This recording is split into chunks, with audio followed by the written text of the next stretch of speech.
it was announced last week that Netflix are not going to make a season 3 of the Six Nations documentary. Oh no, season 2's not even out yet, and they've canned season 3. Don't, lads.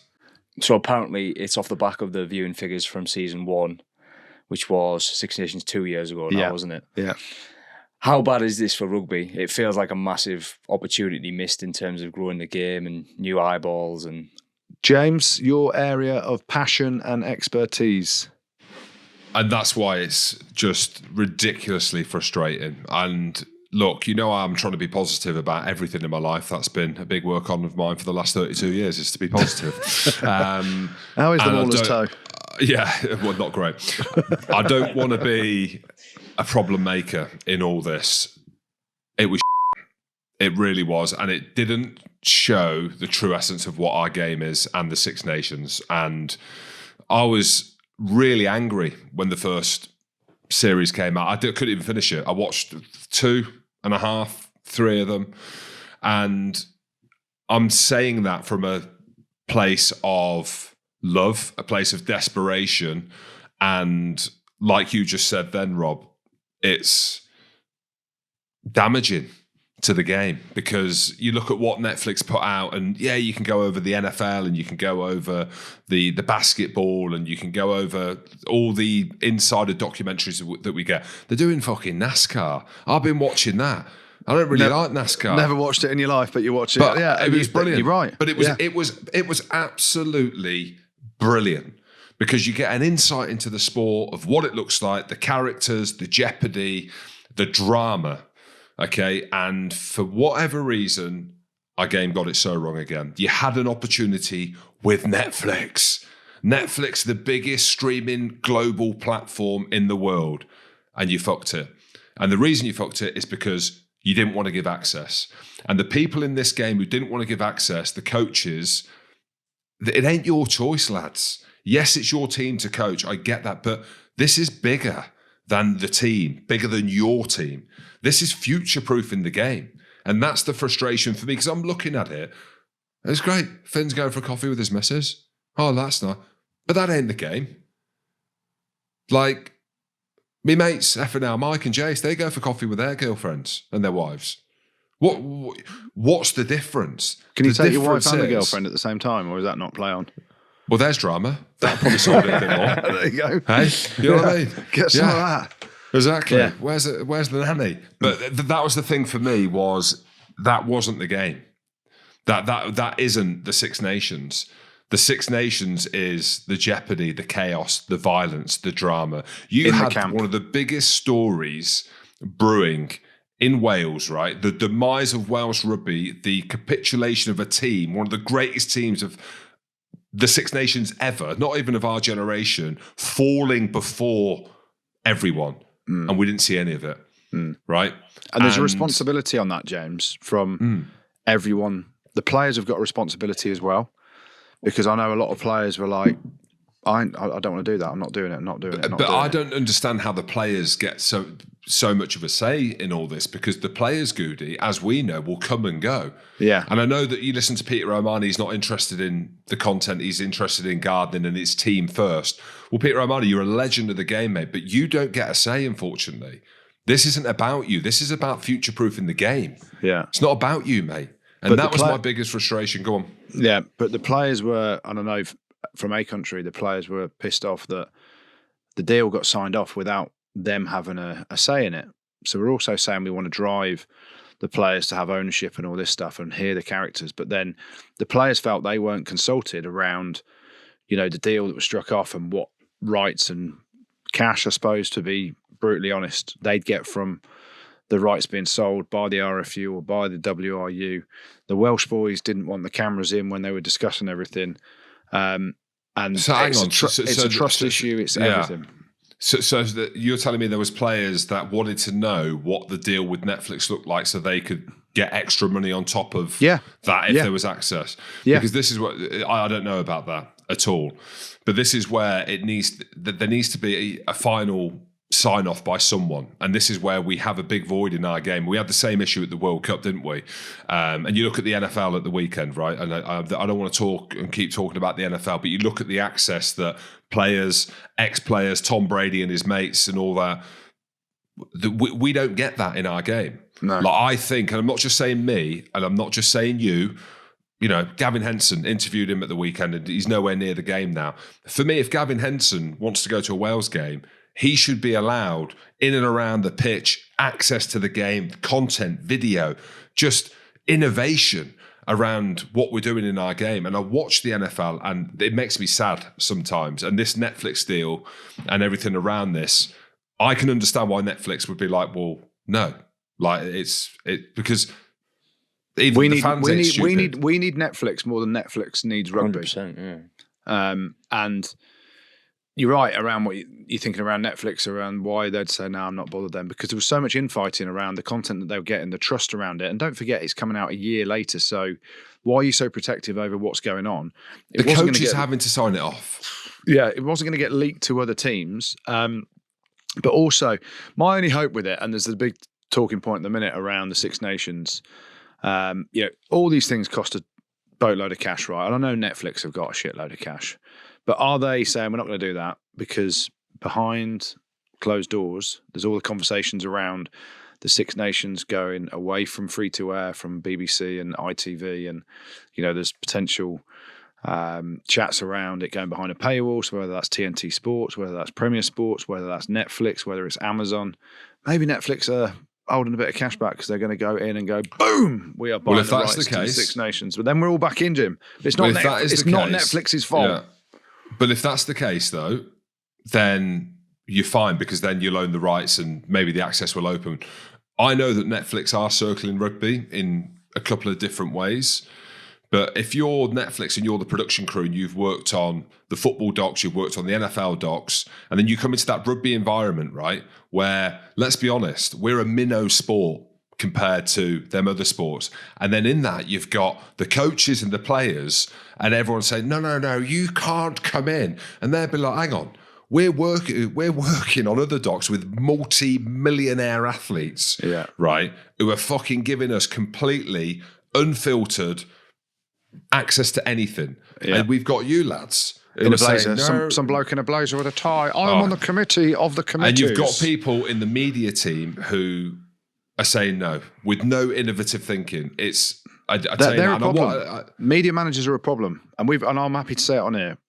I won't name names and I won't name countries or clubs or whatever, but there's a lot of media managers that don't want their players to come and evolve, be themselves, do interviews. They want to control the narrative. It's a control freak stuff. How many coaches or DORs have you had, Jim, or that we know of that are complete control freaks? And the ultimate one is head coach of England, Steve Borthwick. And the media managers then have to, because they're worried about their job, they have to do as they're told. And if Steve, for example, says, no, we don't want access, then the media managers say, no, we don't. We want to control the narrative. And we don't get the best of players in terms of the media access and, learning about the characters, which the Netflix doc, that sort of thing, allows you to see people and gets the buy-in from all the fans. Yeah, I saw Andy Farrell on the Late Late Show doing his thing around Matt Hansen. I don't know if you saw it over the weekend. I did, yeah.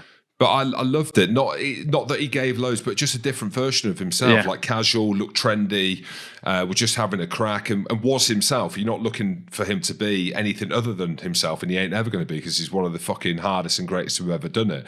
But just seeing a coach of such profile out with his Ireland Canterbury gear or whatever, whoever sponsored Ireland, in just a different light.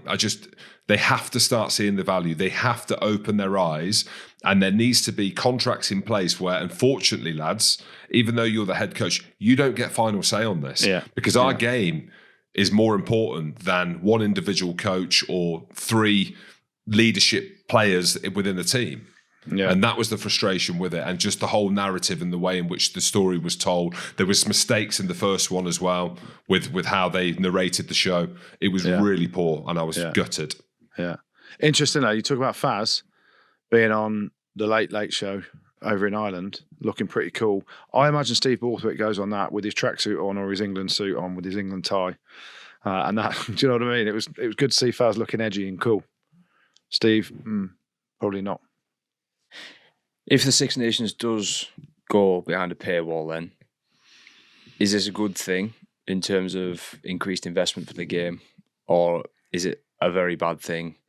Thinking about all those lost eyeballs from a free-to-air channel, and well, do you know what I think on it? It's a good and a bad thing, right? Because you're going to get different arguments. A lot of people are going to go, "Oh, I can't afford, another subscription." And I get that argument from people.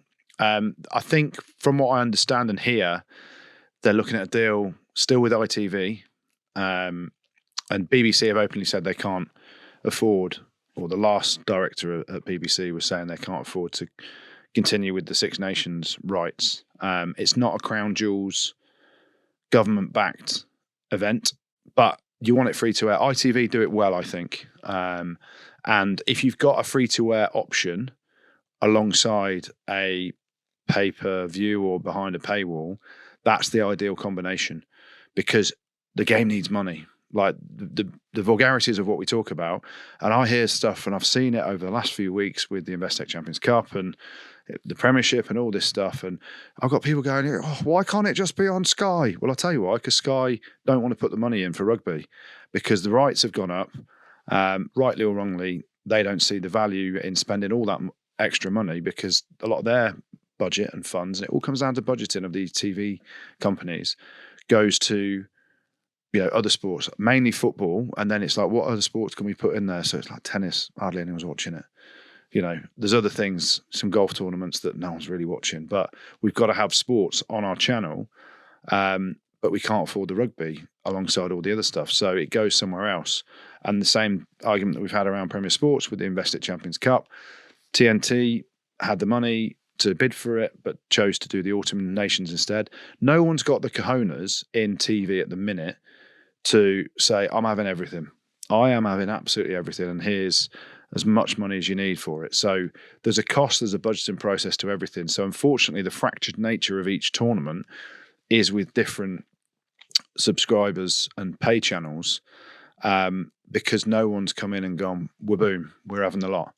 And you need a competitive edge to it, but also free-to-air in the Six Nations is massive. And ITV, through their sponsorship kind of model of generating revenue, have got more chance of being that free-to-air channel than the BBC, because we all pay a TV license for the BBC, which whether you agree with it or not, I think there's plenty of arguments to say you shouldn't have to pay that. And they haven't got the money to do it. So we need the money in the game, as Jim says, and as we all want investment. And if that means some of it goes behind a paywall, then, unfortunately, so be it. I'm the same as you, Goody. Like, I'm both on it. I think start with a negative thing first. I think tradition's killing the game. So I think we need to start thinking outside of traditional ways of doing things. I know that this is a wider conversation when it comes to rights, and we know that there's a jumbled up landscape when it comes to rights for rugby. But I think when you look at the Six Nations tournament, you've got probably the sexiest, most followed annual tournament in rugby is the Six Nations. So that's going to have a huge value to it. So rugby needs to go out there and double down and cash in on the tournament around that. And I think the question is, do you lose viewers by going behind a paywall with TNT? The answer is yes. Or it is. Or other ones as well. Well, Netflix, I know TNT's been thrown around, or if it is a Premier Sports or a TNT. But if people are equally Amazon, they were in the mix before, weren't they? And but Amazon were in the mix more because they wanted that autumn ready for Christmas. So I don't know the wider thought process and strategy. Dream scenario? Netflix do it. I saw what they did for the NFL. NFL this, NFL that. But I saw what they did for that. And Netflix is fucking cool. Look at the documentaries, look at the sport, look at the docs that we spoke about. A completely different partner to do things differently. Yeah. I'd love to see what that looks like. I think TNT on the big games, Goody, not all the games, the one big feature game that they do, every week, where they've got the very best people in and around that game. It looks really good. The cameras look good. The interviews look good. The talent that they have on screen looks good. You've got to have the best people in them positions. But as we say, it's just scattergunned everywhere. But at the minute, it's only rumours. I've heard it's kind of a rumour that's grown arms and legs as opposed to any meat on the bone. Yeah, I mean, the Netflix argument that Jim just made is a really good argument. And I'd suggest, and I have got no data or numbers, a lot of people have Netflix accounts, Yes. right? 301 million people Right. as of the end of 2024. So, Rob, why are the well done, Rob. blow Thanks, me Thanks, down. Isaac. Isaac again. So, globally, the access to watching it becomes even bigger than it is potentially on terrestrial TV in the UK. And Andrew, that's where Netflix will know how actually much bigger the game is than a documentary where you get zero access.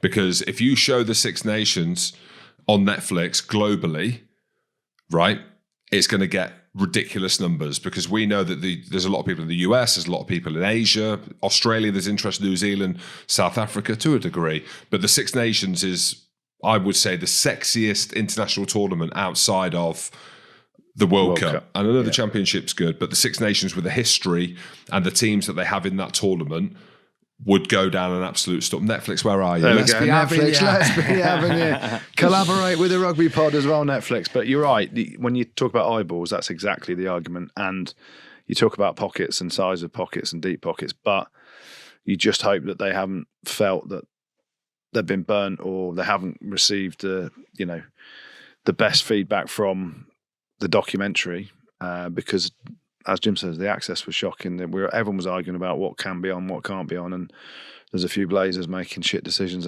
as ever in rugby. Pod. Rugby Pod.